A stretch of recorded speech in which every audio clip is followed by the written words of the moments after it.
how to fly your drone in Japan, how I flew my drone in almost every city I went to in Japan.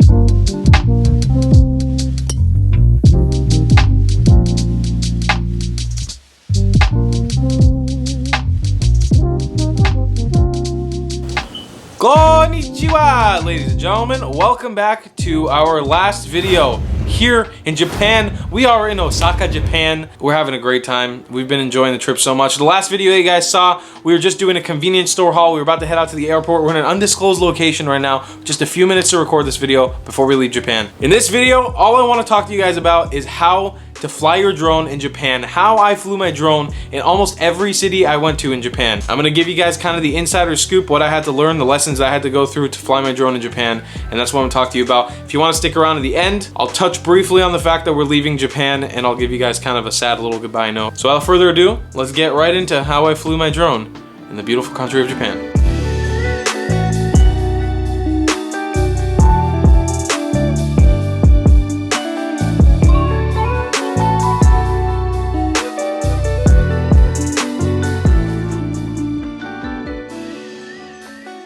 So first, let's begin with this. Japan is a super easy breezy country to not only get your drone into, but to actually fly your drone. The drone rules here are actually really relaxed. From what I've understood, you don't need to get any prior permit to fly your drone here unless you're doing obviously like commercial shoots or you're getting paid to do stuff. As well, there's maps that you can look on online showing you the different areas you're allowed to fly your drone in. And that's not only for Japan, but that's for the entire world. I tend to notice that DJI's maps that are on their website, they have a no-fly zone map, are not always updated perfectly. So it's actually good to get like a second or even third opinion sometimes. So I was actually relying on an app that I found that was called Drone Maps Japan. And the beautiful thing about this is that when you're using this app, you can see here on my screen, it's pretty much only showing you the map of Japan. So it actually doesn't have to load any other maps around the world, unlike the one from DJI or from other maps or apps around the world that are showing you no-fly zones. It's gonna only focus on Japan, even down to the furthest islands of Japan. It'll show you everywhere you can and can't fly your drone in Japan. The beautiful thing, as you can see, I'll be sharing my screen on my phone.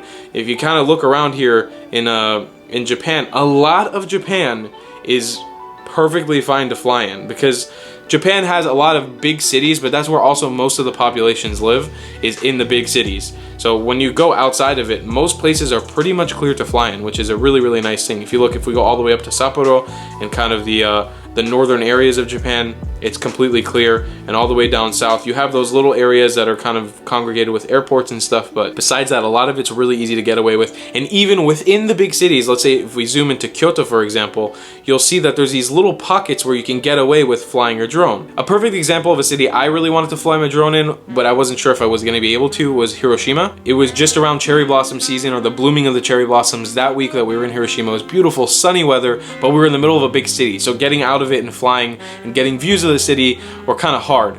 But I zoomed into Hiroshima and I noticed that there's actually places within the city, if you just go on these little bridges and canals, that you can just get away with flying the drone over that water. But I was able to get away with getting these beautiful shots of Hiroshima during cherry blossom season, filming the cherry blossoms, filming the water, filming this river, filming all the big buildings, the downtown.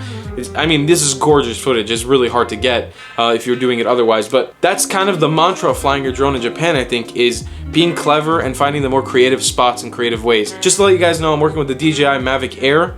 Should have probably mentioned that at the beginning of this video. What I want to do right now is kind of show you guys the different places that we were flying our drone in. I want to name them off for you guys and show you where I actually flew my drone in Japan. So we'll start with the first place that I flew in the entire country, which was actually Enoshima and Kamakura. Enoshima is actually an island in Japan. It's kind of a really cool spot, so make sure you go check it out if you're ever in Tokyo. But there's a nice little dock that actually you can fly over the water. When we were flying in Enoshima, we were able to get these gorgeous views of the island. It was really beautiful weather, beautiful day. I was able to film the ferry that you take from and to the island. The only thing that was kind of dangerous for my drone in that area were these like killer birds. They were like these crazy eagles flying around, and they were definitely in attack mode on the drone, so I had to have a few of my buddies keeping an eye out for the birds trying to attack the drone. But all in all, it went perfect and we had a gorgeous flight. And right by Enoshima, there's actually a place called Kamakura, which is where one of the biggest Buddhas in Japan are. In Kamakura, I was able to stand on the beach of Kamakura and fly from there because that was actually a perfectly safe place to fly. And I was able to get high up enough in the air and fly a little little forward towards the city, but just not crossing into the red zone where I could actually see the Buddha itself. Tokyo was pretty much off limits. There are places you can, because Tokyo is such a big city, to go on the outer banks on the rivers and stuff of Tokyo and film it. Obviously, that's no excuse. If you want to get your drone footage in Tokyo, there's a guy who made a video on it. It's a really in-depth tutorial. Kind of hard to do, especially really difficult if you don't speak any Japanese, but it is possible. So I'll link that in the description. His video works really well. Next place we filmed in was in the Nagano prefecture when we went up to go meet the snow monkeys. Right outside of the snow monkey park, there was actually a little area where I could take off and it just didn't impede on the snow monkeys area. Obviously, flying the drone near the snow monkeys would be way off limits because you don't want to, you know, destroy the animal's life with a crazy drone flying over it. For cinematic purposes of the vlog, use that drone footage that's just right by the surrounding area of where the snow monkeys live to kind of fit it into the vlog,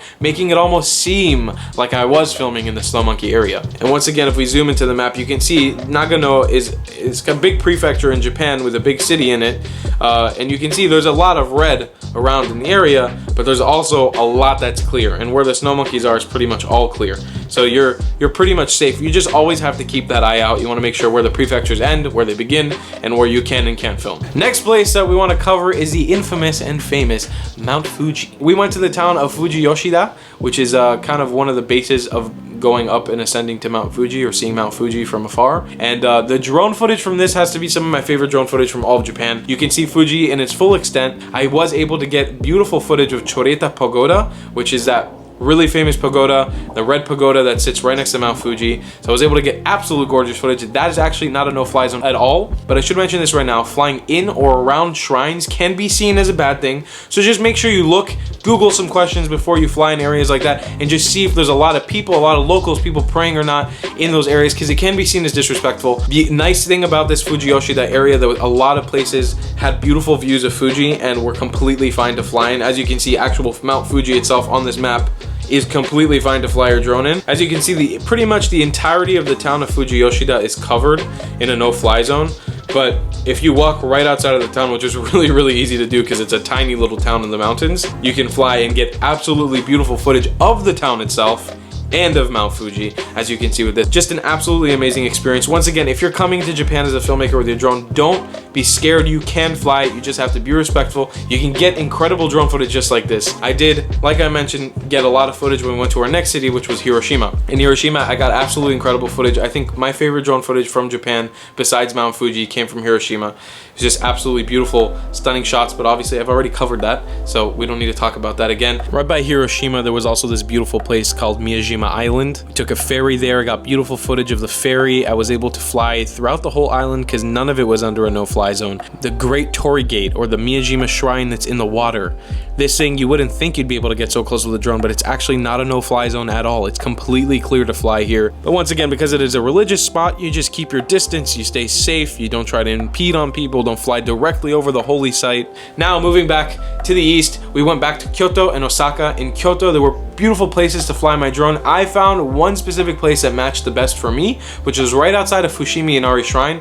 There was a little dot that was like by this random bamboo forest in this little neighborhood where you could take up your drone and actually get beautiful shots of the entirety of the city of Kyoto. And near Osaka, there's this amazing place called Nara, and this is where the awesome Nara deer hang out. I was also able to get cool drone footage here. Nothing too special, but you know, we just had to find that pocket where it wasn't a no-fly zone and get some awesome footage. Osaka is obviously the second largest city in Japan. It's massive, but every single inch of the city is covered in people, buildings, and places that you're not allowed to fly. It's all pretty much a no-fly zone. We actually found one little pocket in Osaka, which was actually maybe a 10-minute walk from the hostel. It was one of the only possible areas I would be able to fly in. It's just like this little cargo shipping field with like a bunch of warehouses in the back, and we were able to walk through and just fly over the water. Not the most amazing footage, but definitely footage of downtown Osaka, the big buildings, kind of the nice spread of the city. It was not the best day. It wasn't perfect weather, but we were kind of rushing to get this done. So it ended up working out for sure. I'm happy that we got it rather than not being able to get it. But you can see on the map kind of the red areas are showing you where you can and can't. But then you'll have these little areas like these little yellow bridges where actually are fine.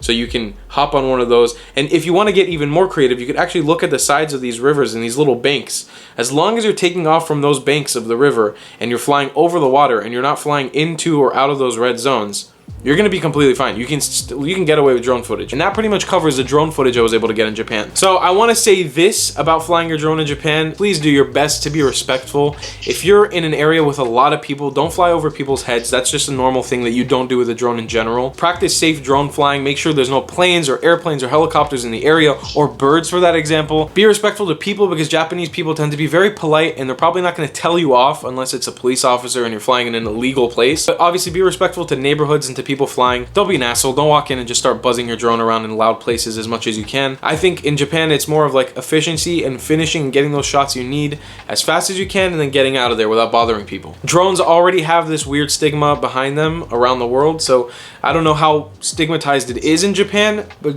maybe try not to push that stigma if you're coming from the outside. And remember, just practice that safe drone flying. Make sure you're updating your software and your firmware, and you're checking your surrounding areas so you're not hitting anything. And I think you should be able to get some incredible drone footage in Japan. If you have questions about anything that I covered in this video, make sure you leave them down in the comment section below. I will do my best to answer as many of them as I can, because I definitely want to help people out. I didn't see a video like this on the internet before I went. I only found pretty much that one about Tokyo.